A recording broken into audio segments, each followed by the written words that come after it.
Hello, everybody, and welcome. And this is the third session in the third series. So welcome to everybody. And of course, as ever, welcome to Anandasiri, Thero and Sananda Thero. And with great gratitude, we receive this discussion with them. So I will... Anybody who wants to put the camera on, please do. We'd love to see you. It feels much more like community if you feel comfortable. And welcome again. And I will hand it over to Anandasiri Thero. Sananda Thero, thank you very much. Good evening, everyone. අදත් ඔයාලට පැහැදිලි කරලා දෙන්න හදන්නේ මේ ජීවිතේ නිදහස හොයාගන්නේ කොහොමද සතුට හොයාගන්නේ කොහොමද කියලා. Now today we are going to discuss, as usual, how do we find liberation? How do we find freedom in our mind? ඒතර අපි කෙනෙක්ට ජීවිතේ විමුක්තිය ඇති කරගන්න, නිදහස ඇති කරගන්න කරන ගැන්වීමට අපි කියන්නේ ධර්මය උගන්වනවා කියලා. Now the teaching for liberation of somebody, teaching for the freedom of mind of somebody, we call it as teaching dharma. එතකොට සැබෑම ධර්මයක් Tamanට හම්බ වුණාම තමන්ගේ ජීවිතේ දුක, අසහනය, සංකා, පීඩාව, තනිකම ටික ටික නැති වෙලා යනවා. Now if you find a realistic dharma, then it will help you to get away from all the pressure and the mental distress inside you and to lead for a blissful life. එතකොට ඇත්තටම ධර්මයක් හම්බ වෙන්නේ නැතුව වෙන වෙන කොච්චර ධර්මයේ කියලා හිතාගෙන පොත්පත් කියුවා කොච්චර දේවල් ඇහුවත් ඒක තමන්ගේ දුක නෙවෙයි නැත්තම් ඒක තමන්ගේ ධර්මය නෙවෙයි. Now without finding that real dhamma, even though you start to read a lot of books and if you do your research, it will not be helpful for your liberation. It is not dharma. මම දැන් අද ඔයාලට පැහැදිලි කරලා දෙන්න හදන්නේ ඔයාලා තුලින්ම ධර්මය මතු කරගන්න විදිය. Now today I'm going to explain to you how you can get dhamma from within yourself. ඔයාලා හරියට මේ ධර්මය ඔයාලා තුලින් මතු කරගෙන අවබෝධ කරගෙන ප්‍රත්‍යක්ෂ කරගත්තොත් ඔයාලට නැවත කවදාවත් අසහනය, පීඩාව, සංකාව, තනිකම එන්නේ නැහැ. Now if you can realize, if you can find dhamma from within, and if you can experience it, then you will come to a situation where you will not come across any mental distress ever again in your life. ඒ නිසා හොඳට අහගන්න. So because of that, you have to listen carefully. එතකොට තේරුම් නැතුණත් ප්‍රශ්න කරන්න. And if there is something which you can't understand, you can question me. දැන් අපි සාමාන්‍යයෙන් මෙත වාඩි වෙලා ඉන්නේ අපි හැම කෙනෙක්ම. Now at the moment all of us are seated. අපිට මෙහෙම හෙට එළි වෙනකම්ම වාඩි වෙලා ඉන්නවනේ. But just think about if we have to sit like this until tomorrow morning. ඒතර අපේ හිතට එක පීඩාවක් එනවා, අසහනයක් එනවා. So then that will become a distress to our mind. ඒතර අපේ හිත කියනවා මේ දැන් නැගිටින්න. දැන් ඇවිදින්න. So our mind will tell us, now you have to get up, you have to walk. එතකොට අපි අර වාඩි වෙලා ඉන්න එක දුක නිසා ඒක නැති කරගන්න ඇවිදිනවා. Now since to our mind our position of seating is a distress, because of that we are being asked to walk. එතකොට වාඩි වෙලා සිටීම නිසා හිතට දැනෙන දුක නැති වෙනවා. Now if we start to walk, we can recover from the distress that we gain from being seated. එතකොට අපි ඊළඟට දිගටම අපි කියනවා හවස් වෙනකම් පැය 24ක් විතර ඇවිදින්න. Now I am going to tell you, you have to walk 24 hours till the evening. එතකොට ඔන්න ඔයාලට පේන ගණීවි ඇවිදින එක දුකක් බවට පත් වෙනවා හිතට. Then you will see, you will experience that walking will be a distress for yourself. ඊට පස්සේ අපි එක්ක නිදා ගන්න ඉරියව්වකට යනවා. Then we will change our position to a sleeping state. එතකොට අපේ අර ඇවිදින නිසා හිතට දැනෙන අසහනය, පීඩාව නැති වෙනවා. So from that change, we can get away from the pain and the distress that we come across by walking. ඒතර අපිට නිදා ගන්න එකෙන් සනීපයක් ඇති වෙනවා, සැනසීමක් ඇති වෙනවා. So we will feel happy, we will feel blissful by sleeping position. එතකොට මම කියනවා ඔය පැය 48ක් යනකම් 60ක් යනකම් නැගිටින්න නැතුවම නිදා ගන්න ඉරියව්වෙම ඉන්න. Then I'm telling you, you cannot get out from this sleeping posture for 60 hours. You have to be sleeping for 60 hours. ඒක එතකොට ඔබට ඒක දුක අසහනයක් කරදරයක් පාරපත් වෙනවා නිදාගෙන ඉන්න ඉරියව්ව. Then sleeping will be a distress to you. එතකොට ඔබට තේරෙන්න ඕන මේ අපි ඇවිදිනවා වාඩි වෙනවා නිදා ගන්නවා ඒ ඉරියව් වලට නෙවෙයි ඒ දුක දැනෙන්නේ හිතට ඒ වෙහස දැනෙන්නේ පීඩාව දැනෙන්නේ මනසට. Then you will realize it is not the posture which feel the pain. Not sleeping doesn't feel the pain. Walking does not feel the pain. Or being seated does not feel the pain. But our mind will feel the pain. දැන් ඔබ ගාව මේස උඩ තියෙන එකක් මොකක් හරි දැන් අපි ගාව තියෙන වතුර වීදුරුවක්. ඔබ ඒ වගේ මොනවා හරි දෙයක් අතට ගන්න කිව්වොත් ඔබ ගන්නවා. ඔබට කියනවා ඊට පස්සේ මේක පැය 48ක් යනකම් ඔහම අල්ලගෙන ඉන්න කියලා. එතකොට ඔබට මොකක්ද දැනෙන්නේ? Now I have a glass of water in front of me. I'm going to hold it like this. And you may have some object in front of you. I will ask you to hold something and keep it like this for 48 hours. What will happen to you? දැන් මේ ගන්න වෙලාවේ ඔබට දැනෙනවා බරක්. අපි කියමු මේක ග්‍රෑම් 500යි කියලා. ඔබට හෙට මේ වෙලාව වෙනකම් මේක අල්ලන් හිටියොත් කොයි වගේ බරක්ද දැනෙන්නේ? Now at the moment you lift that weight, you will feel like 500 grams. But if you are going to stay in that position for 24 hours, at the end of that 24 hours, how will you feel the weight of it? සමහරට kilo 500ක් වගේ දැනෙන්න පුළුවන්. Sometimes you might feel it as 500 kilos. එතකොට ඔබට තව දවසක් අල්ලන් ඉන්නවා කියනවා. So then I will ask you to keep on holding it for another 24 hours. එතකොට ඔබට ඊටත් වඩා බරක් මනසට දැනෙනවා. So then to your mind you will feel more weight than before. හැබැයි මේකේ ඇත්තටම තියෙන්නේ මේකේ බර වෙනස් වෙලා නැහැ. But nothing has made any change to its original weight. නමුත් අපේ මනස බලුවොත් අසහනය, පීඩනය, බර හැමදේම වෙනස් වෙනවා. But in our mind, the weight of the mind, the pressure of the mind, everything has changed. ඉතින් ඔබට තේරුම් ගන්න ඕන දැන් මේ මානසිකව දෙයක් ඒ කියන්නේ එකම දෙයක් වෙලාවල් දෙකකදී මනසට දැනෙන්නේ දෙවිදියකට. Now you can understand, on a same object, the mind will perceive in two different ways, in two different times. එතකොට ඔබට තේරුම් ගන්න මේ මනස තමයි හැම දෙයකටම ප්‍රධාන. ඒතර අපේ මේ දුකට, අසහනයට, පීඩනයට ප්‍රධාන වෙන්නේ අපේ හිතන විදිය. අපේ ඒ දිහා තේරුම් ගන්න විදිය, අපේට ඒක දැනෙන විදිය. ඒක තමයි මානසික ප්‍රශ්නයක් තමයි මේ දුක කියන එක ප්‍රධාන වශයෙන්. Now it will help you to realize that the fundamental fact of pain and distress in our life is the mind. The mind is the one making this difference of pain and happiness, pain and pleasure. දැන් ලෝකේ එතකොට කායික දුක් තියෙනවා. මිනිස්සුන්ට මේ ශරීරයට එක එක ලෙඩ රෝග හැදෙනවා. ඒ වගේම මානසික ලෙඩ තියෙනවා. මේ දෙකෙන් කායික ලෙඩ හොඳ කරන්න ලේසි.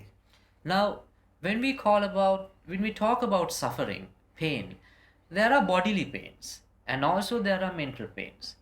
Out of these two, it is easier to recover from bodily suffocations. ඒකට වෛද්‍යවරු ඉන්නවා. Now there are physicians for that.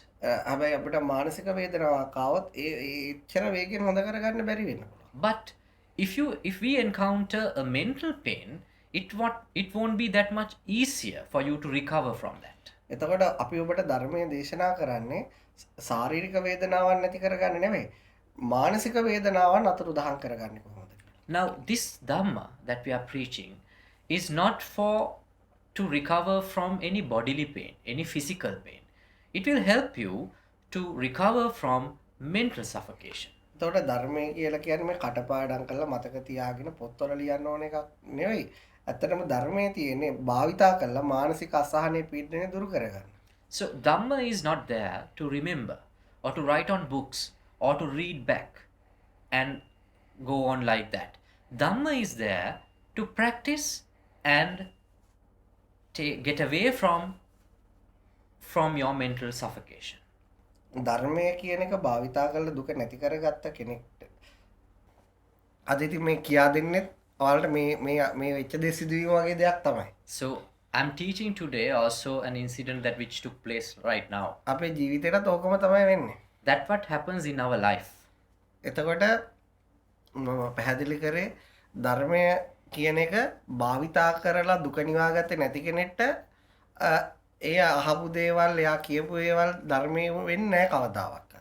Now if someone has not applied Dhamma in his life and used it, whatever he has heard will not be Dhamma for himself.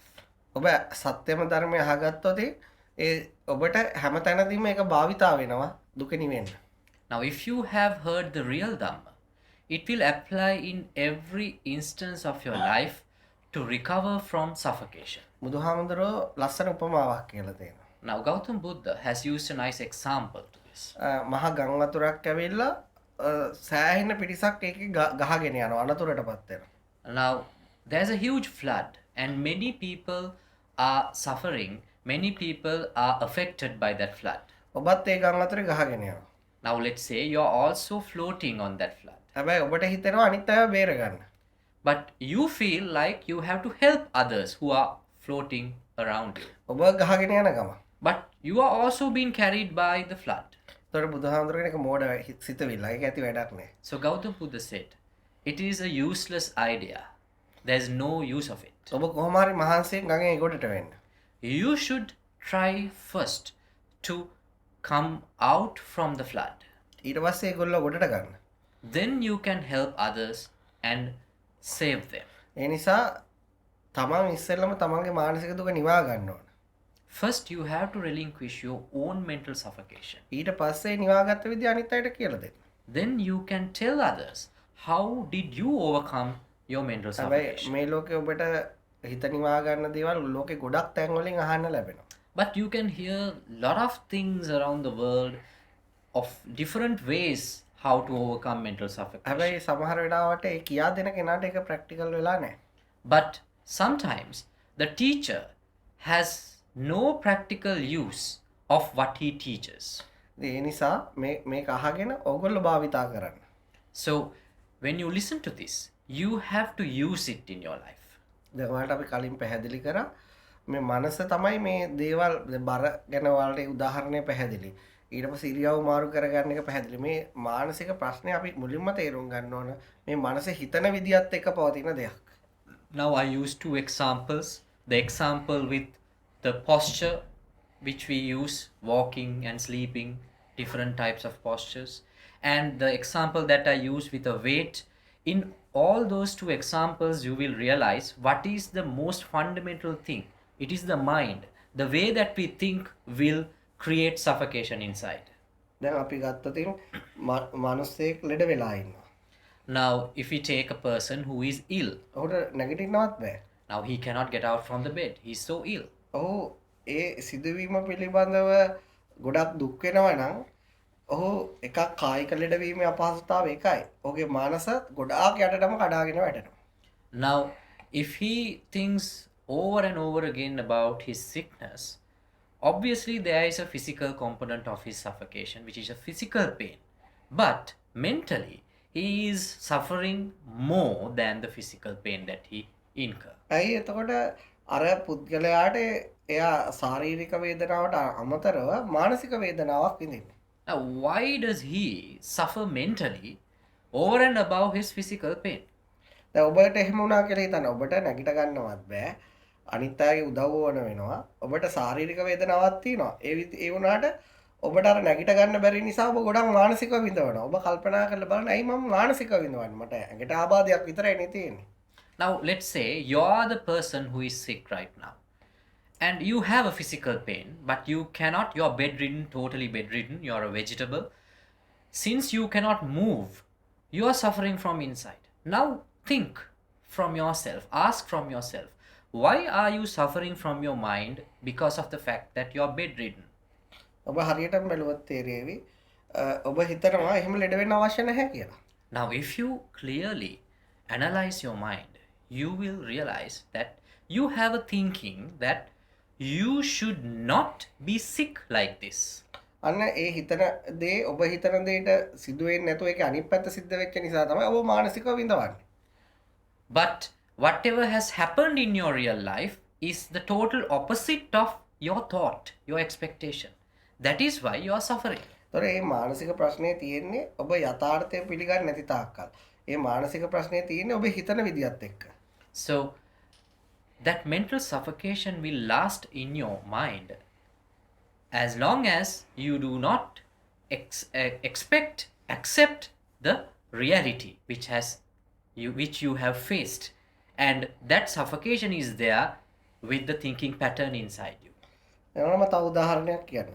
I will tell you another example. එතකොට ඔබ කාට හරි දුරකථන ඇමතුමක් ගන්නවා. Let's say you're making a call to another person එතකොට එයා උස්සන්නේ. and he is not picking up the phone. ඔබ තව පාරක් ගන්නවා. You will try again to call him.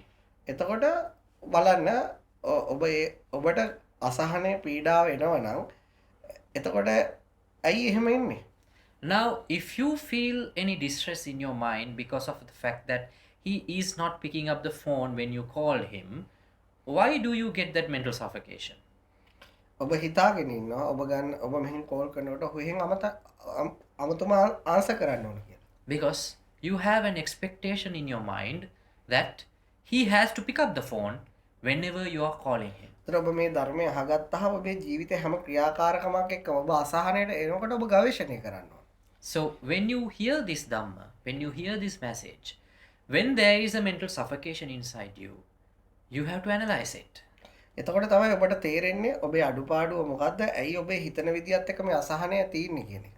Then only you will realize what is your weakness and why does this suffocation last with the way that you think.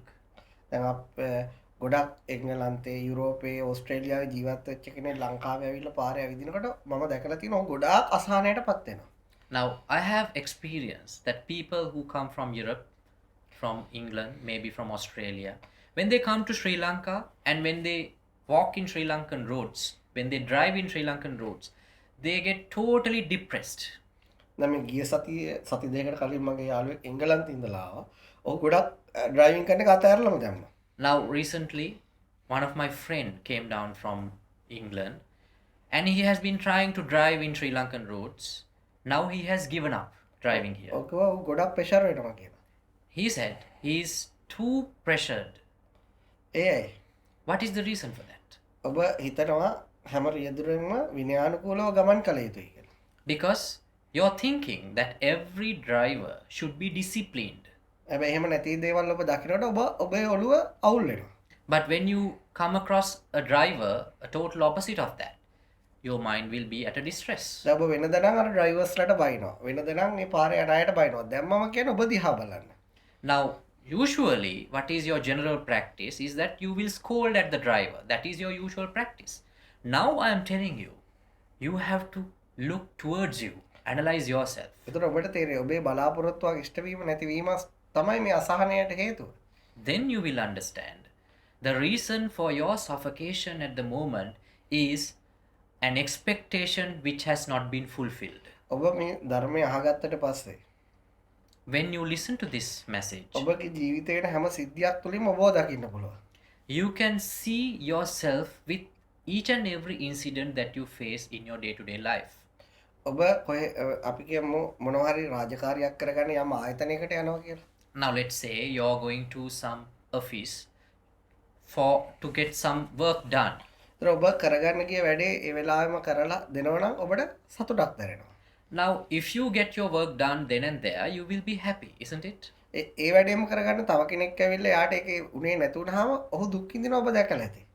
And you might have seen people who are suffering, who are angry because that their work has not been done by that particular office. දැන් ඔය දැන් මම කියපු දේ දෙපැත්තට මාරු කරගන්න. Now switch the incident. දැන් ඔබට ගියා ඒ වැඩේ කෙරුනේ නැහැ. එතකොට ඔබේ අසතුට ඇති වෙන හැටිත් ඒ වැඩේම තව කෙනෙක්ට උනහම එයා සතුට වෙන හැටි. Now you apply yourself to the person who has not fulfilled his work from that office. How you will suffer mentally. And when his work been fulfilled by the office, how he will be happy. Switch the sides. එතකොට ඔබ බලන්න ඔබ දෙයක් ඔබ හිතනවා ඔබ යන වැඩේ වෙන්න ඕන. ඒක වුණොත් ඔබට සතුට ඇති වෙනවා. ඒක උනේ නැතුනොත් ඔබට දුක ඇති වෙනවා. ඔබ ඔන්න ඔහොම සතුටක් නම් ඔබේ ජීවිතේ භුක්ති විඳින්නේ. ඒක හරි ප්‍රාථමික සතුටක්. Now, you're going to a particular place to get some work done with the expectation of getting some work done. If your expectations been fulfilled, you will be happy. If your expectations were not being fulfilled, you will be unhappy. If that sort of happiness you're experiencing in your life, it is a very primitive level of happiness. මම දැන් ඔබට කියලා දෙන්නේ ඒ ප්‍රාථමික සතුටක් ගැන නෙවෙයි. ඔබට වැඩේ සිද්ධ වුණත් සතුට වෙන්න පුළුවන්, වැඩේ සිද්ධ නොවුණත් සතුට වෙන්න පුළුවන්. අද්විතීය සතුටක් ගැන. But now I'm going to teach you, it is not a primitive happiness as such. It is a happiness which will be there even though your expectations have come true, or even though your expectations have not come true. It is a supreme bliss. දැන් ඔබ ඒ වැඩේම කරගන්න යනවා. ඒක උනත් එකයි නැතත් එකයි. ඒක වැඩේ උනොත් කිසි ප්‍රශ්නයක් නැහැ. කියන්නේ ඒ ප්‍රතිඵලය ගැන ඔබට එච්චර ලොකු වටිනාකමක් නැහැ. Now next time you're going to the same place with the expectation, but you are not so much worried about the result. In your mind, it is okay whether your work gets done or not. එතකොට ඔබට තේරෙවි දැන් ඔබ පළවෙනි දවසේත් වින්දා දෙයක් උනේ නැති වුනහම දුක ඇති වෙන හැටි. දෙයක් වුනහම සතුට වෙන හැටි. ඔබ එතකොට ඔබට තේරෙනවා ඔබ ගියපු මානසිකත්වය මොකක්ද කියලා. ඔබ එතකොට මේ මානසිකත්වය වෙනස් කරලා ඒ වගේ වැඩකට යනවා.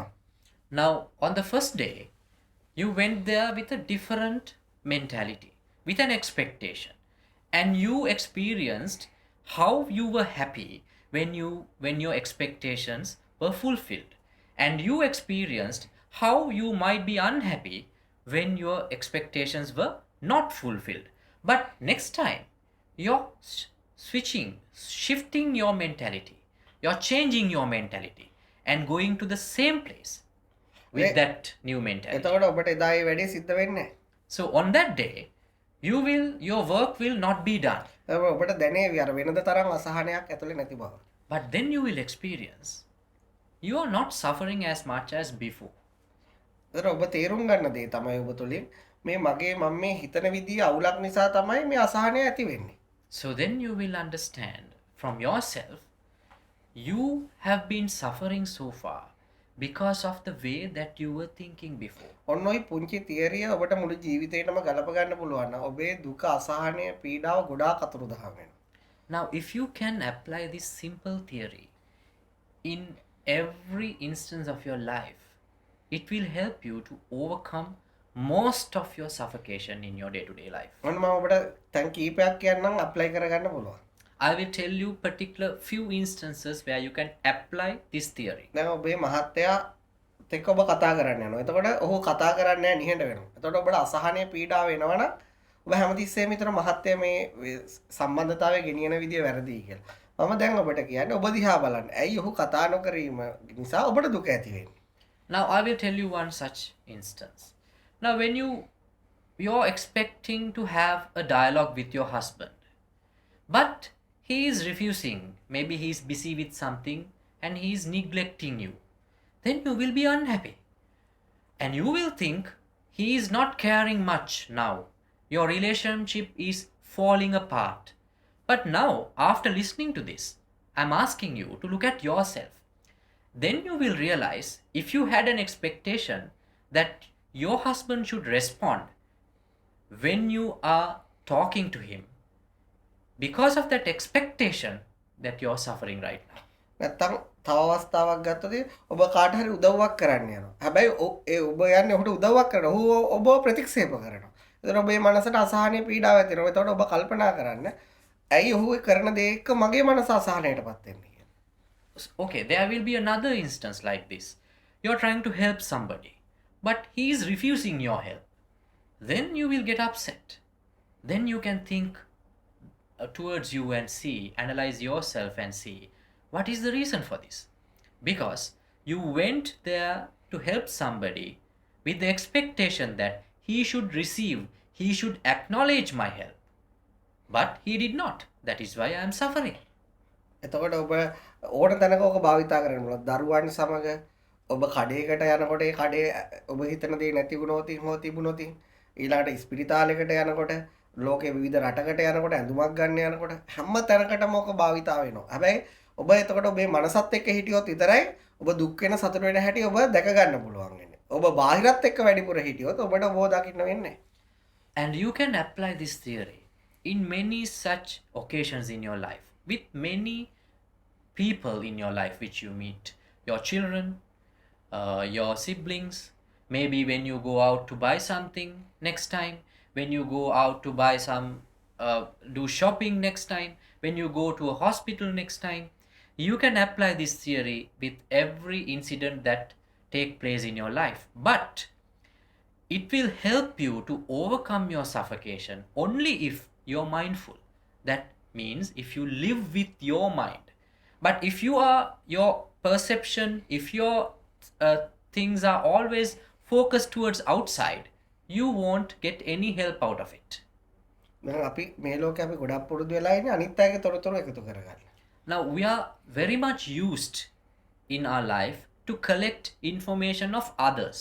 ඒතර අපි සමහරට දරුවෝ ගැන දන්නවා, හස්බන්ඩ් ගැන දන්නවා, යාළුවෝ ගැන දන්නවා. අපි අපේ හිත වැඩ කරන විදිය දන්නේ නැහැ. Now we know lot about our children. We know lot of facts about your husband. You know lot of facts about your friends, but you are unaware about lot of facts about your own mind. එතකොට මේ ලෝකේ ගොඩාක් මිනිස්සු දැන් අපි දන්නවා ගොඩාක් මාධ්‍ය තියෙනවා. ඒ හැම එකකින්ම තමන් ගැන හොයන හැටි නෙමෙයි ගොඩක් උගන්වන්නේ. අනුන්ගේ තොරතුරු අපිට ගෙනල්ලා දෙනවා. Now there are a lot of media stations in today's world. Almost all of those channels, they won't teach you to how to discover yourself. They will always tell you how to uncover secrets of others. ඇයි එහෙම වෙලා තියෙන්නේ?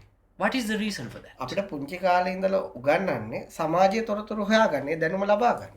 Because we are being taught from our childhood to gain knowledge about the society, about the outside, to our mind. අපිට පුංචි කාලේ ඉඳලා ඇත්තටම උගන්වන්නේ අපිව දුක් විඳින ප්‍රතිපදාවක එක්ක යනවා කියලා මම කියන්නේ. So what I am telling you, we have been taught from our childhood towards a path where we will meet more suffocation in life. ඒ නිසා අපිට පැණි රස දෙයක් අපි කියමු අපි මොනවා අඹයක් කෑවම මේක පැණි රසයි ඒකට කැමතියි කියලා උගන්වනවා.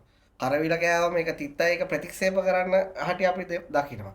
ඉතින් ওই විදිහට ජීවිතේ අපිට දෙයක් පිළිගන්න දෙයක් ප්‍රතික්ෂේප කරන්න අපිව ට්‍රේන් කරනවා. And let's say when we were given a mango, we will experience that people are acknowledging the sweetness of mango. And we have experienced that people are rejecting bitter gourd because it is bitter. So we are seeing all these things and we are being trained to accept certain things and reject certain things. බලන්න පුංචි ළමයෙක් ඒ රස මුලින්ම විඳිනකොට එයාගේ හැඟීම් එක අපි යාට ඔලුවට දානවා. Now when a child is tasting these things for the first time, with their emotion, we put that knowledge inside them, whether it is sweet or whether it is bitter. එතකොට එයා කැමති දේවල් අකමැති දේවල් කියලා ලොකු දැනුම් පද්ධතියක් ගොඩනගනවා.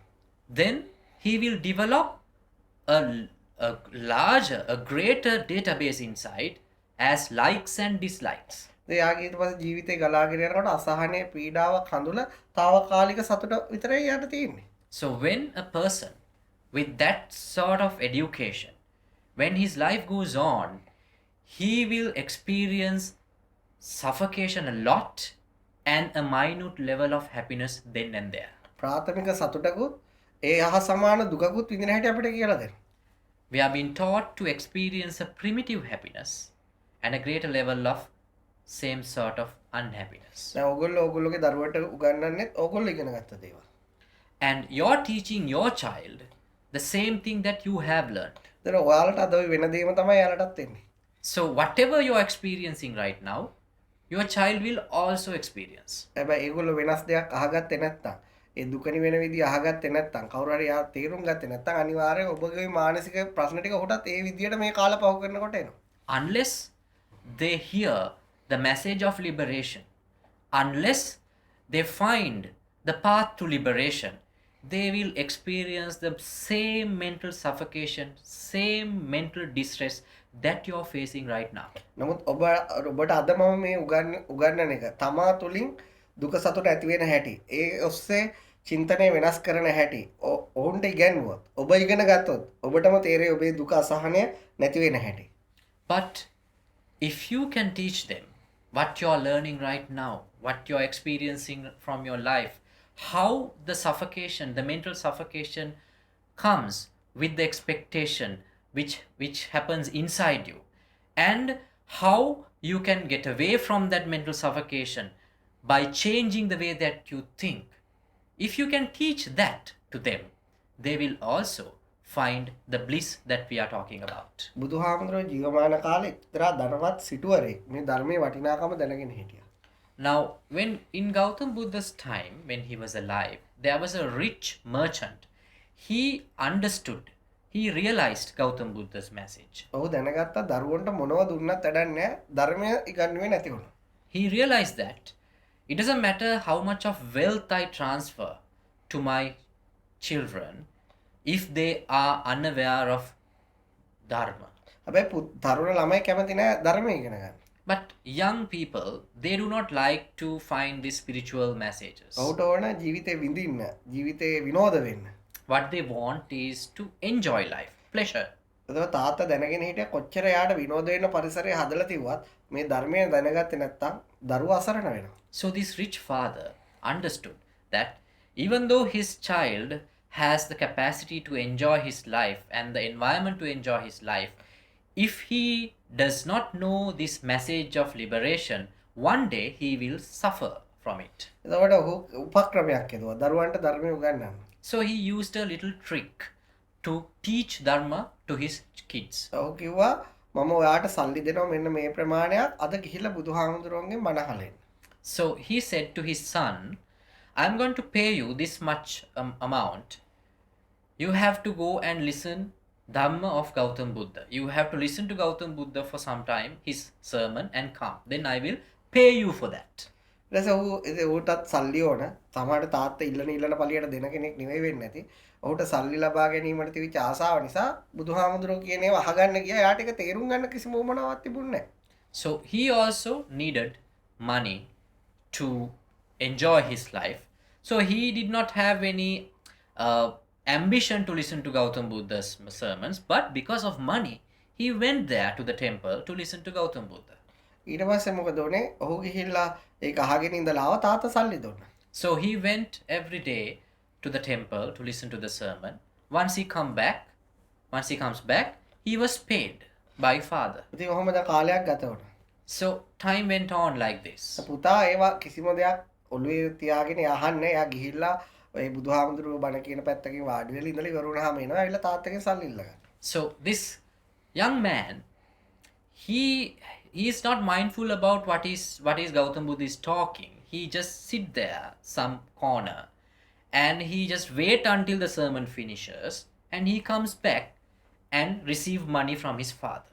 ඊට පස්සේ තාත්තා කිව්වා මම ඔයාලට දෙගුණයක් ගෙවනවා බණපදයක් මතක තියාගෙන එන්නවා. So then father realized this and he said, I'm going to pay you twice as much as I was paying before. You have to remember at least one part of his message. ඊට පස්සේ එයා ගියා. So then he went back to the temple next day. එයා හිතුවා මම ඒක පොඩි කෑල්ලක් ඔළුවේ තියන් ඇවිල්ලා තාත්තට කියලා දෙගුණයක් සල්ලි ගන්නවා කියලා. So he had the idea, okay, I'm going to remember a small verse and I'm going to tell it back to my father and to get more money from him. එදා බුදුහාමුදුරුවෝ කිව්ව බණ එයාට මතක තියාගන්න උනේ නැහැ. එයාට එයාගේ ජීවිතේ කියනවා වගේ ගලාගෙන ගියා. But on that day, because he was listening to Gautam Buddha, there was nothing for him to remember in any word that Gautam Buddha utters. He felt it as Gautam Buddha is describing his own life. එයාට එයාගේ දුක අසහනය පීඩාව තරුණ ළමයින්ටත් තියෙනවා. ඒක නිවෙන හැටි එයා දැක්කා. He realized, he experienced how his mental distress is being relieved. He experienced it. ඉතින් එතකොට මේ ධර්මය අවසන් වෙලා බුදුහාමුදුරුවෝ තේ සිටුවරයාගේ ගෙදර ඒ කියන්නේ බුදුහාමුදුරුවෝ හිටපු ජේතවනාරාමේ යාගේ මාලිගාව ඉතාමත් ආසන්නයේ තමයි තිබිලා තියෙන්නේ. So after this sermon on that particular day, so Gautam Buddha's temple was very closer to this rich merchant's house. So Gautam Buddha went to that merchant's house. ඔයාලා අදට ඉන්දියාවේ සංචාරයේ ගියොත් ඒ බුදුහාමුදුරේ හිටපු තැන් බලන්න ඒවා දැක ගන්න පුළුවන්. ඒවා තාම ඒ පරිසරයේ තියෙනවා. If you can visit India one day, you can see all these ruins where these locations are. එතකොට මොකද වුනේ? බුදුහාමුදුරුවෝ පුතත් එක්කම ගෙදර ගියා. So Gautam Buddha went to the merchant's house with this young man. එතකොට තාත්තා කර වැඩේ කොහොමද එකක් මොනවා හරි මතක තියාගෙන ආවද කියලා අහුවාම ඔහු ගොඩක් ලැජ්ජාවෙන් බුදුහාමුදුරුවෝ ගාවදී අඹරුණා කියනවා. So when the young man entered the house, the first thing the father asked, so did you remember something out of the sermon? So the script says, so the boy was utterly embarrassed. ඔහුට තේරුණා මේ මුදල් වලට වඩා මේ ධර්මය කොච්චර වටිනවද කියලා. He realized that how much this message is important more than money. ඒ නිසා තමයි ඒ කාලේ ධර්මය කියන එකේ වටිනාකම දැනගත්ත දෙමාපියෝ දරුවන්ට ওই විදිහ උපක්‍රම වලින් ඒ ධර්මය කියා දෙනවා. මොකද ඔහු දන්නවා ඒක අහගත්තේ නැතුණොත් වයසේ යන්න අසහනේ පීඩාව සංతాපයේ කඳුල වලින් ජීවිත පිරී යන බව.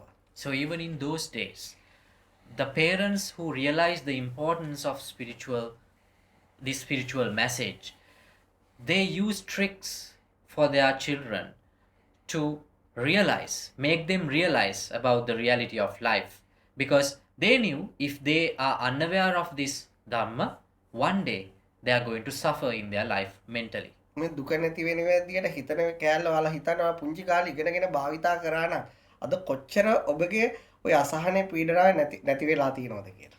Now for a moment, just imagine if you have listened to this message and if you knew about the changing the way to overcome mental suffocation in your childhood, how much of bliss that you might have been experiencing right now. දැන් ඔබ තේරුම් ගන්න ඕන ඔබ දුක් විඳේ අනිත් අය නිසා නෙවෙයි. ඔබ මානසිකව විඳෙව්වේ අනිත් අය නිසා කියලා ඔබ හිතනවා ඇති පරිසරය නිසා කියලා. නමුත් ඔබ මේ ධර්මයේ තේරුම් ගත්තොත් තේරෙයි මේ අපි මේ හිතන විදිය නිසා අපි මේ බලාපොරොත්තු දාලා බැඳෙන විදිය නිසා තමයි අපි ගොඩාක් මේ විඳවල තියෙන්නේ. So when you realize yourself, when you look into yourself, you will see you're suffering not because the things everything go against in your real life. It is not that. It is because that we have expectations. We are creating expectations in our mind and we are getting attached to those expectations. So because of that, we are suffering because we have given too much value to the result. ඔබට තව මේ කියා දීපේක තේරුම් ගන්න තව උදාහරණයක් කියන්න. I will tell you another example. දැන් ඔබ හිතන්න ඔබ හෙට උදේ නැගිටිනකොට මේ නළල මැද තුවාලයක් ඇවිල්ලා හැරව බේරෙනවා මුණ පුරාම. Now let's say tomorrow morning when you wake up, suddenly you find a pimple or a lump on your forehead and pus is coming out. එතකොට ඔබට ඒක හැරව පිහදාලා ඒක සනීප කරගන්න පුළුවන්. නමුත් ඔබ එකේ විඳවනවා නම් ඔබ ඒ හිතන විදිය අවුලක් නිසා. Now of course you can clean your face, you can clean all the pus and blood from your face and heal the wound, heal the lump. But if you are suffering mentally because of the fact that you cannot face the world, it is because the way that you are thinking. මොකක්ද අවුල? ඔබ ඒක වගේ එකක් ඔබ හිතුවා මේ විදියට මූණ තියෙන්න ඕන කියලා. Now what is the problem there? Because you had an expectation. Your face should be as it is even in the next day morning. එතකොට දැන් ඔබ දකින්න ඊට පස්සේ එළියට එනකොට මේ පරිසරේ ඔයා දකින්න හැම කෙනාටම එහෙම වෙලා. Now with that wound you're coming out, going out, walking on the street, but astonishingly you see everyone has the same wound on the forehead. Yeah. Everyone has the same mark. එතකොට ඔබට ඔබේ දුක අතුරුදහන් වෙනවා. Then your mental suffocation will vanish. දැන් ඔබට තේරෙන්න ඕන ඔබ මේ හිතන විදියත් එක්ක ඔබේ හිතේ ගොඩනගා ගන්නේ බලාපොරොත්තුත් එක්ක තමයි මානසික ව්‍යාධිය තියෙන්නේ. Now from that you have to understand. It is because of the way that you think you are suffering. Because of the expectations you had, you are suffering. ඒ නිසා දැන් අපි හිතමු මට අංශභාගය හැදෙනවා. Let's say I am being paralyzed. එතකොට මට මේ පැත්ත මම හිතනකොට මේ අත උස්සන්න බෑ. Now even though I think, let's say I cannot lift my right hand. ඒතර මම ගොඩාක් විඳවනවා නම් එයා මම තේරුම් ගන්නවා මගේ තුලින් මම හිතනවා මෙයා තමයි උස්සන්න පුළුවන් වෙන්න ඕනේ කියලා. So if I am suffering mentally, I will realize from my mind, because I had an expectation. I think that I should be able to lift my right hand. ඒතර මම ඒ හිතන එක නිසා තමයි මම ගොඩක් විඳවන්නේ. Because of that thinking, I am suffering. ඒතර මම කියන්නේ ඒක මේ අනිත් පැත්ත කරන්න. So what I am asking you to do the opposite of it. මම හිතනවායි කියලා මේක උස්සන්න ඕනේ කියලා එහෙම වෙන්න ඕනේ නැහැ. There is no such thing as whatever I wish, that even though I think that my right hand, I should be able to lift my right hand, there is no hard and fast rule as such. මේ මනුස්ස ජීවිතේ ගොඩක් දුර්ලභයි. This life of a human being is very rare. මම මේ උගන්වන ධර්මයේ වාට තේරෙනවා නම් ගොඩක් වාසනාවන්තයි. If you can understand what I am teaching you right now, you're very lucky. ඔබ ඒ නිසා අනිත් අය ගැන හොය හොය කාලේ නාස්ති කරන්න එපා. ඔබ ඔබේ මනස වැඩ කරන ඒ දුර්වලතා ටික හොයලා ඒ චින්තනය වෙනස් කරගන්න. So do not waste your time overthinking or searching about others. You just look into yourself, find out your weaknesses and change the way that you think. ඔබේ හැම සතුටකදීම හැම දුකකදීම ඔබ එළියෙන් සතුටු කරන හා දුක් කරන අයත් එක්ක කාලේ නාස්ති කරන්න එපා. ඔබේ මනසේ තියෙන පරිකල්පනයන් දිහා බලන්න සිහියේ. So in every happiness or in every unhappiness which you encounter in your life, do not mingle with the people or the person or the incident which created it from outside. You just think about what happened inside, what is the reason for it. එතකොට මම කියන්නේ ජීවිතේ බලාපොරොත්තු දාගෙන ඒව දාගෙන යන්න එපා කියලා නෙමෙයි. ඔබ එකක් නැති වුනහම තව එකක් හොයන්න එපා කියලා නෙමෙයි. ඒ දේවල් සාමාන්‍ය විදියට සිද්ධ කරන්න. ඒ දේවල් සිද්ධ කරනකොට මානසිකව ඇති වෙන විපර්යාසය ගැන අවදීන් සිටින්න. So I'm not telling you to let go of your expectations. When you go for an expectation, if you fail in that expectation, you have another expectation and you just go forward in your life. What I tell you, in that journey of your life, when you encounter a suffocation, in that time, you have to realize what is happening inside you, what is happening inside your mind. ප්‍රාථමික සතුටක් හා ඒ වගේ දුකක් හා සතුටක් ඇති වෙන මාර්ගය යනවට වඩා අද්විතීය සතුටක් ඇති වෙන මාර්ගය තෝරා ගැනීම ඔබට යහපතක්. Because rather than traveling the path which gives you a primitive happiness or primitive unhappiness, it is good for you, it is good for your health to travel in the path which gives you a supreme happiness. ඔබ එතකොට බැංකුවකින් ණයක් ගන්න ගිහිල්ලා ඔබට ඒක ලැබුණත් සතුටුයි නොලැබුණත් සතුටුයි. Because if you go through that path, if you ask a loan from a bank, you will be happy even though you receive it, and also you will be happy even though you do not receive it. ඔබ සතුටු කරගෙන ඔබ ඇතුළාන්තය නිවා ගන්න, ඔබ ඇතුළාන්තය අද්විතීය සතුටක් ඇති කරගන්න ඔබ ලෝකය වෙනස් කරේ නැහැ. ඔබේ චින්තනය වෙනස් කරා විතරයි. So to experience that supreme bliss, you did not change anything in your outside world. What you did, a change in the way that you think. එනිසා මේ ලෝකය ගොඩක් වෙනස් කරලා මිනිස්සුන්ට සතුට ඇති කරගෙන යනවනම් අපි බාහිර පරිසරයන් වෙනස් කරලා මිනිස්සුන්ට ඇතුළට සතුට ගේන්න යනවනම් ඒක කවදාවත් කරන්න බැරි දෙයක්. So it is actually a task which we cannot succeed ever in our life if we try to change things in the outside world and if we try to create happiness in the humanity. මොකද මිනිස්සුන්ගේ බලාපොරොත්තු විවිධාකාරයි. Because people have different expectations. මේ ඒ නිසා తాවකාලිකව සතුටක් කන්න ටිකක් දීලා ගෙයක් දීලා වාහනයක් දීලා ඒ නීති පද්ධතියක් හැදලා මිනිස්සෙක් తాවකාලික සතුටක තියන්න පුළුවන්. සදාකාලික සතුටකට එකයි යන්න බෑ. Now by giving some food, giving a shelter, giving some medicine and having law and order in the country, we can create a temporary happiness in one's life, but you cannot make it an eternal happiness. හැබැයි මේ කියන ධර්මය අහගත්තොත් එයා ඒ රටේ මොන විදියට පරිසරය පැවතියත් එයාගේ ඇතුළාන්තය අද්විතීය සතුටකින් පිරලා තියෙනවා. But if you listen to this message, whatever the nature, whatever the situation of your country, your inside will be filled with an eternal bliss. ඔබ මේක හරියට ඉගෙන ගත්තොත් ඔබේ ස්වාමියාට ඔබව දුකටපත් කරන්න බෑ. ඔබේ දරුවන්ට ඔබව දුකටපත් කරන්න බෑ. ඔබේ දෙමාපියන්ට යහළුවන්ට ස්වභාව දහමට කිසි කෙනෙක් ඔබට දුකටපත් කරන්න බෑ. මොකද ඔබ දුක නිවෙන දහම ප්‍රායෝගික භාවිතා කරන්න එක අහගෙන තියෙන්නේ. Now, if you understand this message, nobody, even your spouse, cannot make you unhappy.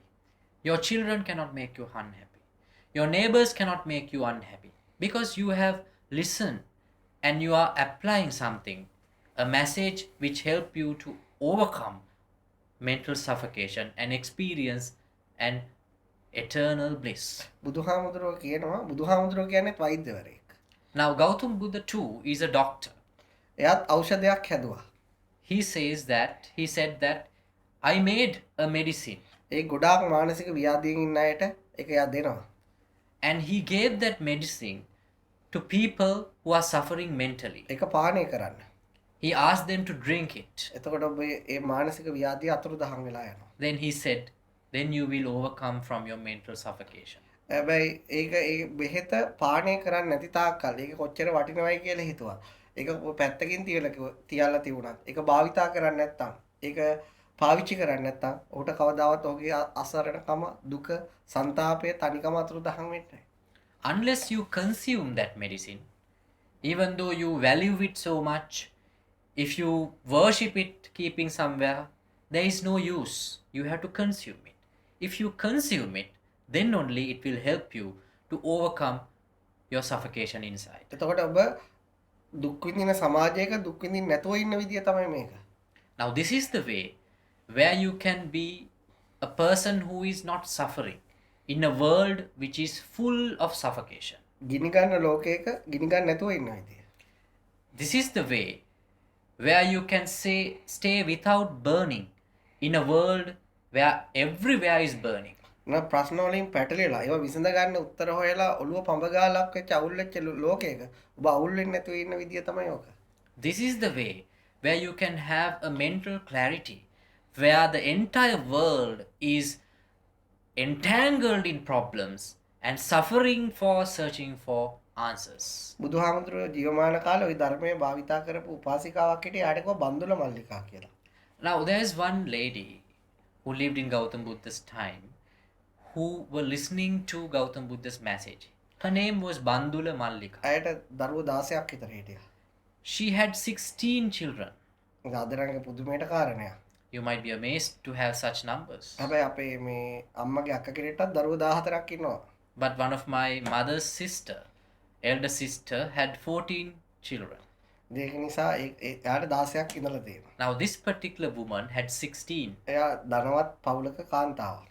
She's coming from a very rich, wealthy family. එතකොට මෙයා දවසක් මේ බුදුහාමුදුරුවෝගේ ධර්මය අහලා භාවිතා කරන කෙනෙක් මේ සංඝයාට හාමුදුරුවන්ට ගෙදර ගෙනල්ලා ලොකු දානයක් දෙනවා. So she is following Gautam Buddha for a very long time and practicing it and using it in her day-to-day life. One day, she was giving an almsgiving to Buddhist monks in her house. ඒතර ඇයට එනවා මේ දානි බෙද බෙද ඉන්න වෙලාවේ ලියුමක් එනවා. ඒකේ තියෙන්නේ මේ දරුවෝ 16යි සාමියයි මරා දාලා කියලා රජේ. So when she was serving food to the monks, she received a chit from a messenger. In that message, it was written, her husband and 16 sons were massacred. ඊට පස්සේ ඒ තුන්ඩුව ඉනේ ගහගෙන දාන බෙදනවා. So she just folded the message and kept it on her hip, and she kept on serving food to the monks. එතකොට ඒ ගෙදර වැඩ කරන සේවිකාවක් අතින් එතන තියෙන තෙල් බෝතලයක් ගිතෙල් බෝතලයක් ඉහිරෙනවා.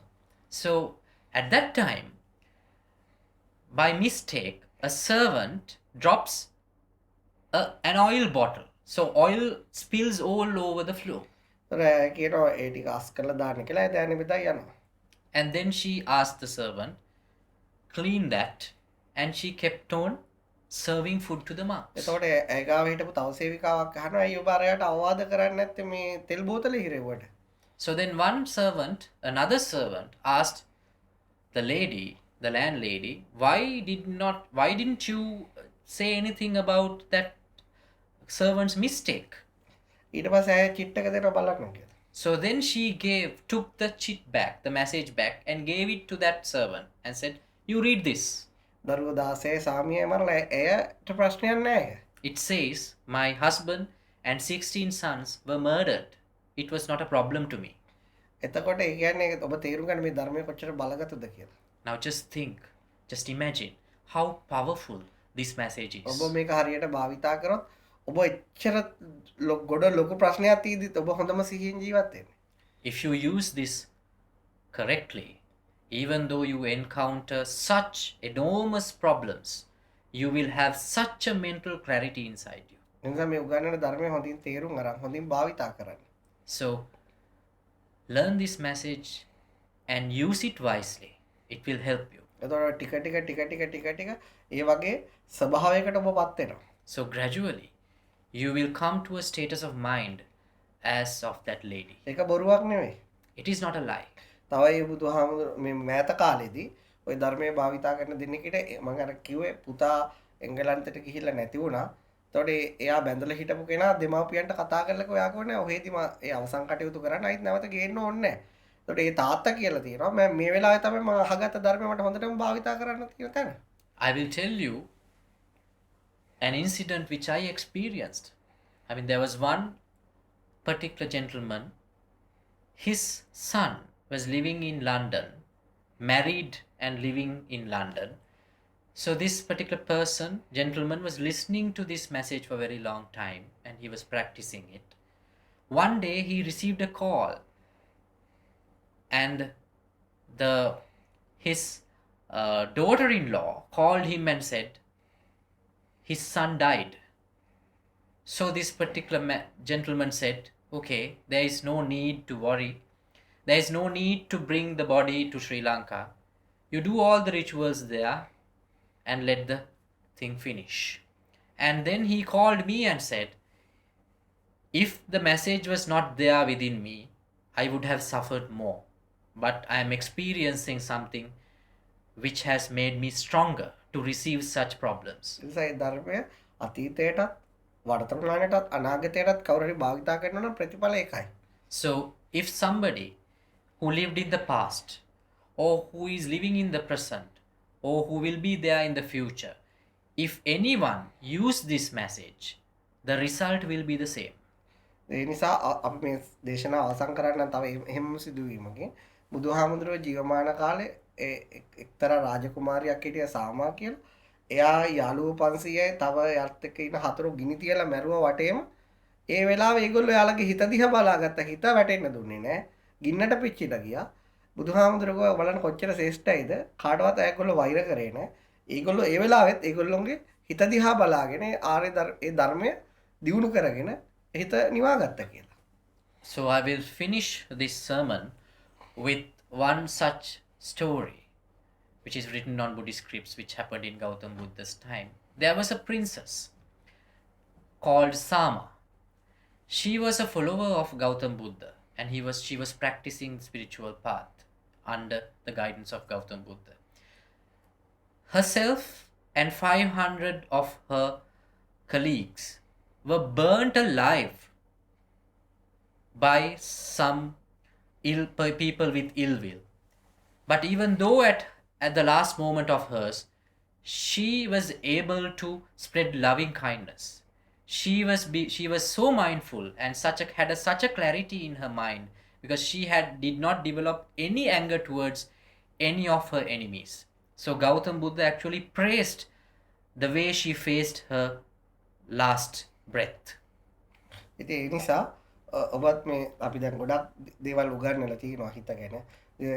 දිත්වය ගැන විනිශ්චිතතාවය ගැන මේ ලෝකේ තවත් අද ඒ වගේ ඉගැන්වීමක් කරේ අද්විතීය සතුට පිළිබඳව.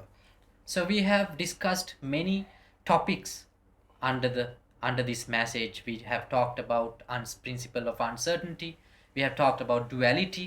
Today we discussed about the supreme happiness. ඉතින් ඒක නිසා මේ ඔබට දැන් තියෙන ප්‍රශ්න අහන්න. ඒ තව අයට ඒක අහන්න සලස්සන්න. ඒක තමයි ඔබට කරන්න පුළුවන් දේ. ඔබ වැඩිම දේ හොඳම දේ තමයි ඔබ භාවිතා කරන්න. So the most important thing is you have to use these things in your day-to-day life. And also you can help others by telling them to listen to this message, you can spread it across among your friends and colleagues.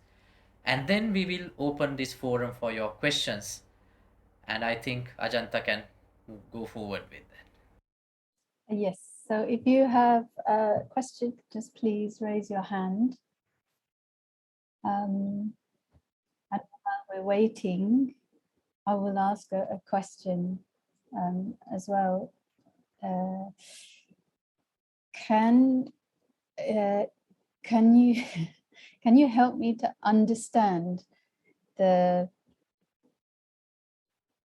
what I'm trying to practice now is becoming aware of my expectations, but what I experienced is I can't stop my mind having the expectation.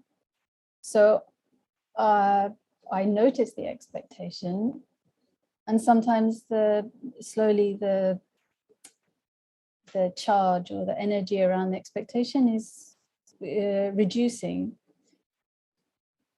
I want to understand if it's right, it's okay that I realize that if I say it's okay to myself that the expectation is there, then my suffering is less. If I have an argument about the fact that my mind has an expectation, then my suffering is becoming more. And I'd like to know, if we keep practicing this, is it what you're saying is that at some point, even the expectations won't arise as much as they do? Did I understand that correctly? Right. Okay. මට දැනගන්න ඕනේ මම තේරුම් ගත්ත දේ හරිද කියලා. මම දැන් මේ මනසේ බලාපොරොත්තු මම කරගෙන යන්නේ දැනට මනසේ බලාපොරොත්තු ඇතිවීම දිහා බලන එක. බලාපොරොත්තු ඇති වෙන වෙලාවේ බලන එක. නමුත් මට ඒත් පේන දේ තමයි එහෙම බැලුවත් මගේ මනසේ බලාපොරොත්තු හදනවා. හැබැයි හැදුවට ඒකත් එක්ක ලොකු ශක්තියක් ජනිත වුණාට ඒ දිහා බලන් ඉන්නකොට ඒ ශක්තිය එන්න අඩු වෙනවා. මට ඒක තේරෙනවා. ඊට පස්සේ මට තේරෙනවා මේ මගේ මනසේ මෙහෙම බලාපොරොත්තු හැදෙන්නේ නැතුව තිබුණා නම් හොඳයි කියලා. එතකොට මට තේරෙනවා එහෙම නැතුව මම හිතුවත් කමක් නැහැ බලාපොරොත්තු තිබුණ දෙන් කියලා හිතුවම මට ආයෙත් සහනයක් දැනෙනවා. නමුත් බලාපොරොත්තු තිබුණ නැත්තම් හොඳයි කියලා බලන් ඉන්නකොට බලාපොරොත්තු හැදෙනකොට මට ආයෙත් අසහනයක් දැනෙනවා. මට දැනගන්න ඕනේ ඔබ ඔය කියන විදිහට මේක කරන් යද්දි කවදා හරි අවස්ථාවක මගේ මනසේ බලාපොරොත්තු හැදෙන එක අඩු වෙයිද එහෙම නැත්නම් නැති වෙයිද? නෑ නෑ බලාපොරොත්තු හැදෙන එක නැති වෙන්නේ නෑ. No, it will not. Having expectations will not stop. ඒ බලාපොරොත්තුවට දෙන වටිනාකම නැති වෙයි. What will go off is the value that you have given to your expectations which has been created. මම උදාහරණයක් කියන්න. I will give you an example. ඔයා හිතනවා මම ගයක් හදාගන්න ඕන මේ හම්බ කරලා අවුරුදු 3ක් ඇතුළත කියලා. Let's say you have an expectation that I have to build a house within 3 years from my earnings. එතකොට ඔයා ඒකට මහන්සි වෙනවා.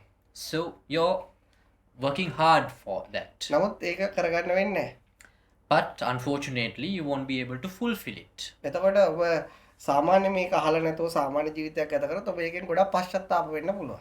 But if you have not listened to this message, if you had an ordinary life as an ordinary person, maybe you will be at a lot of grievance. ඔබ මේක හරියට තේරුම් ගත්ත කෙනෙක් නා ඔබ ඒ වැඩේ කරන්න උත්සාහ කරනවා. හැබැයි කරගන්න බැරි වුණා කියලා ඔබට කිසි ප්‍රශ්නයක් නැහැ මානසිකව. මොකද ඔබට ඒක වෙන්න ඕන කියලා දැඩි වටිනාකමක් නැහැ. But if you have realized the message, still you will work hard for it, but you will not encounter any mental suffocation from the fact that you were not being able to fulfill it because you did not have had much value towards the result. එනිසා ඒ වගේ ඔබට ඕන දෙයක් කරන්න පුළුවන්. හැබැයි ප්‍රතිඵලය පිළිබඳව තියෙන කෑදරකම තමයි නැති වෙන්නේ. So you can do anything. So what will go off is the craving that you had towards the result. එනිසා ඒක සාර්ථක වුණත් අසාර්ථක වුණත් ඔබේ සතුටට ඒ බාධාවක් නෙවෙයි. So because of that, whether you were successful or not with your expectation, it will not do any harm to the bliss inside you. මේක අසාර්ථක වුණා කියමුකෝ. Now let's say you were unsuccessful. එතකොට අපිට දුක ඇති වෙනවා. Then you will develop sorrow, suffocation. එතකොට ඔබ හිතනවා මට මේක අසාර්ථක වෙච්ච එකම තමයි හොඳයි. නැත්තම් මම මේ දුක ඇති වෙන විදිහ ඉගෙන ගන්න නැහැ. Then you will think it is good that I was unsuccessful, because if I was not unsuccessful I will not feel this suffocation inside. එතකොට ඔබ තේරුම් ගන්නවා මට මේ දුක ඇති වෙන්නේ මගේ තියෙන ආසාව නිසා, බලාපොරොත්තු වලට තියෙන වටිනාකම නිසා. කියලා ඔබ ඒ වෙච්ච කරදරය පවා ඒ ආශිර්වාදයක් කරගන්න. So then you will analyze and see, I am suffering because the value that I had given to an expectation, the value that I had given to a result. So even your weakness, even your grievance, you're using it to analyze your mind to understand it. ඒ නිසා බලාපොරොත්තුවට වටිනාකම අතහරින එක ගැනවත් බලාපොරොත්තු තියාගන්න එපා. So you should not at least keep an expectation of reducing the value towards your expectations as well. මොකද එහෙම තියාගත්තත් අර පරණ විදියම ඔබට දුක ඇති වෙනවා. ඔබ ඒක ඉගෙන ගන්න. Because if you had so, it is another expectation. It is your old pattern of thinking. දැන් ඔබ හිතන්නකෝ වෙනදා දේවල් 100කින් දුක් විඳින ඔබට එකක් අඩු වෙනවා මේ ධර්මය අහගත්ත නිසා. ඒකම ඇති. Now let's say before you were suffering from 100 things. Now after listening to this, you are at least been rid of one out of that 100. That is enough. මොකද ඔබ එහෙනම් ඉගෙනගෙන තියෙනවා එකක් හරි දුකක් නැති වෙන මාර්ගය. Because you have learned something which had helped you to overcome from one suffocation at least. ඒ නිසා දුක අසහනය කඳුල පීඩාව තනිකම නැති කරගන්න කලබල වෙන්න එපා. So because of that, do not rush, do not panic to overcome your suffocation, overcome your loneliness. Do not panic, do not rush. අර එකක් හරි තේරුම් ගැනීම ගැන සතුටු වෙන්න. Be happy about understanding at least one weakness. එතකොට ඔබ කාලයක් ඇති දුක් දෙකක් අඩු වෙනවා. Then after some time, you will lose two weaknesses. එකපාර 98ම නැති කරගන්න යන්න එපා. Do not try to overcome all the 98 weaknesses. ඒක left. කවදාවත් කරන්න බෑ. Because if you do so, you will never be successful in it. Thank you. I was feeling very happy when you said, be happy you overcame one weakness in this moment. Then when you said after some time you will overcome two weaknesses, I thought, oh God, it's another expectation is coming.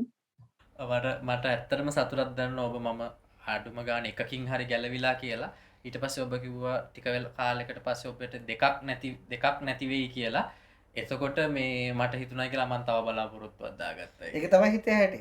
That is the nature of your mind. දැන් our ඔබ mind. හිතන්න එපා එහෙම හිතන එක වැරදි කියලා. Now don't ever think it is wrong to think like that. හිත ඕන දෙයක් හිතනවා. The mind will think as he wishes.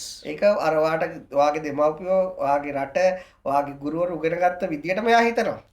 It will think in the same way that your parents thought, that your country is thinking, that your society is thinking. හැබැයි ඔබට ඒක එකපාර වෙනස් කරන්න බෑ. You cannot change it overnight. හැබැයි ඔබ කාලයත් එක්ක මේක තේරුම් ගන්න ඔබට තේරෙවි. ඔබ ඒක බලන්න බලාපොරොත්තු තියන්න එපා. ඒක වැනිෂලා අතුරුදහන් වෙලා යනවා. But now don't have expectations, but over time you will realize all your expectations will get diluted. මම ඒක භාවිතා කරලා මම ඒක ඇත්තටම දැනගෙන එක්ස්පීරියන්ස් එකකින් මම ඒක කියන්නේ නිසා කලබල වෙන්න එපා. කාලයට ඉඩ දීලා ඉවසීමෙන් තමන් දිහා දැන් ලෙඩෙක් දැක්කත් තමන් ඒ වගේ ලෙඩ වුණොත් කියලා තමන් කල්පනා කරන්න. ඊළඟට කවුරු රෝගියෙක් දැක්කත් තමන්ට ඒක ආරෝපණය කරගන්න. තමන් ඒ තුල ඉගෙන ගන්නවා. තමන් ඒ තුලින් මනස දැක ගන්නවා.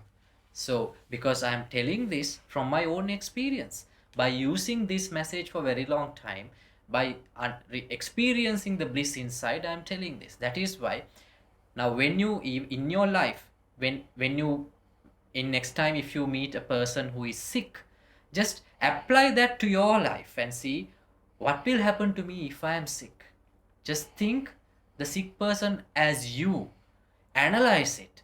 Analyze every incident in your life. එතකොට අපි දැන් පිළිකාවක් ඒ වගේ හැදෙනකොට එයා අපි දකිනවා පිළිකාවේ විඳවන හැටි හා ඒ ගැන හිතලා විඳවන හැටි යා කතා කරන එක අපි දන්නවා. ඒතර අපි බලනවා මටත් මෙහෙම පිළිකාවක් හැදලා තිබුණොත් කොහොමද මට ඒ ශාරීරික රෝග වලට මට කරන්න දෙයක් නැහැ. හැබැයි මට ඒකලා හිතලා විඳවන එකෙන් අයින් වෙන්න පුළුවන්. ඒක කොහොමද මං හිත හදාගන්නේ? ඒක තේරුම් ගන්න. Let's say if you meet a cancer patient next time, talk to him, talk to her, and identify the physical pain he is undergoing and identify the mental pain he is undergoing, and just see from yourself what will happen to me if I suffer from cancer. What will be the physical component of it? What will be the mental component of it? How can I overcome that mental component? That is from studying the spiritual path, applying it in your life, and letting go of expectations. ඒ නිසා අපේ මේ ඇස් එන්න එන්න පෙනීම අඩු වෙලා යනවා. කන් එන්න එන්න ඇහෙන එක අඩු වෙලා යනවා. අපේ ශරීරය එන්න එන්න දුර්වල වෙනවා. අපිට ඒ වගේ මිනිස්සු දකින්න ලැබෙනවා. ඒගොල්ලෝ ඒ වියපත් වීම නිසා මානසිකව විඳවනවා නම් අපිට පුළුවන් අපිට වියපත් වෙන එක නතර කරන්න බෑ. අපිට නමුත් මේ මානසික විඳවන එක අපේ හිත වෙනස් කරලා නතර කරන්න පුළුවන් ධර්මයි. So our eyesight is weakening over time, and our hearing is weakening over time. It is happening, and you will see people who have already weakened eyesight, old people. Just talk to them and understand that and apply that to yourself and see how can we overcome the mental suffocation that we encounter from losing our eyesight, weakening of our hearing. ඒ නිසා අනේකයි ධර්මය. චින්තනය අපි අපේ එතකොට අපි අපේ හිතත් එක්ක ජීවත් වෙන්න ඕන. අපේ හිත ඒ දේවල් දිහා බලලා අපේ හිත ඒ බලාපොරොත්තු ගොඩනගාගෙන විඳවන හැටි අපි තුලින් අපි තේරුම් ගන්න ඕන. ඒව අතහැරියම නිදහස් වෙන හැටි තේරුම් ගන්න ඕන.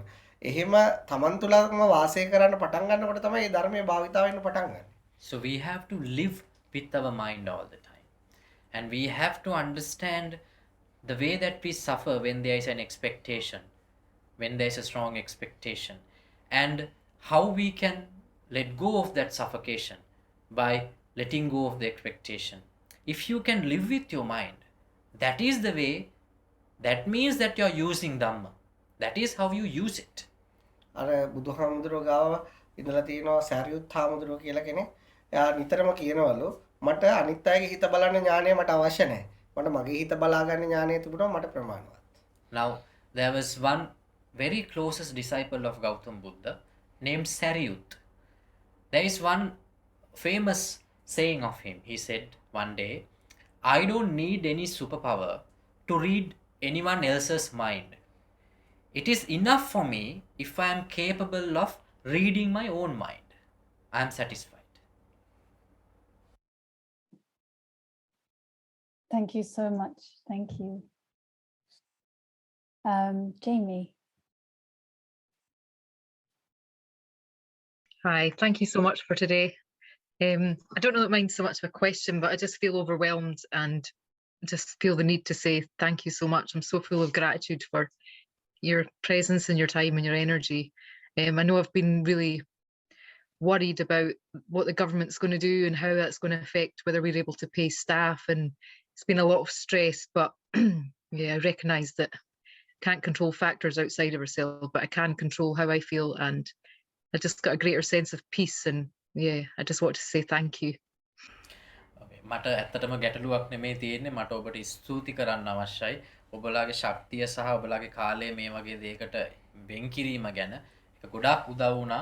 මේ තියෙන රජයේ තියෙන ප්‍රශ්නත් මේ තියෙන එකත් එක්ක මේ සේවකයන්ගේ පඩි නඩි ගෙවන්න තියෙන ගැටලුවත් එක්ක ඇත්තටම ඒක ගොඩක් උදව් වුණා. මගේ බලාපොරොත්තු සමග මම විඳවපු හැටි තේරුම් ගන්න මට ස්තුති කරන්න අවශ්‍ය වුණා. ඒකටයි මම සම්බන්ධ වෙන්නේ.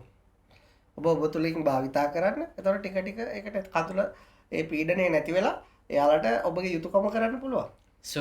So you look at yourself, analyze your mind, then you will develop a bliss inside. So with that clarity which develops inside you, it will help you to, it will give a strength to you to help others, maybe your employees. Thank you.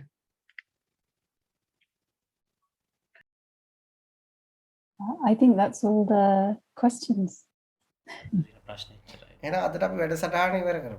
So we will wind up the session for today if there are no more questions.